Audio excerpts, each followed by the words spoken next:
ल है साथीहरू, म चाहिँ अहिले ठ्याक्कै दिक्तेल रूपाकोट मजगढी नगरपालिका वार्ड नम्बर 9 निर्मलीमा अहिले भर्खर आइपुगेको छु।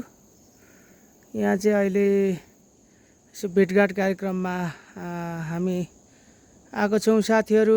अहिले चाहिँ यहाँ निर्मलीको मौसमको अवस्था यस्तो छ, उता दोर्पा नेर्पातिर चाहिँ पानी परिरहेको थियो ठुलो, यता चाहिँ परेको छैन रहेछ। र यहाँनिर आइपुग्दाखेरि चाहिँ ठ्याक्कै यो पारी चाहिँ साकेला गाउँपालिका वार्ड नम्बर 1 झगरपुर हो। यो चाहिँ झगरपुर, यो चाहिँ डाँडाटोल हो। यो चाहिँ साविक 1 नम्बर, साविक 2 नम्बर यो पारीको हो। यो कामी गाउँ। मेरो चाहिँ घर यो माथिको डाँडादेखि यो उत्तिसको रुखदेखि सिधै उतापट्टि पर्छ है साथीहरू। यो चाहिँ साकेला गाउँपालिका हो। र अहिले चाहिँ यहाँ प्रकृतिले साथीहरू लेख र बेसी ठ्याक्कै छुटाइदिएको रहेछ। यो बादल लागेकोदेखि ऊ चाहिँ लेख पर्यो।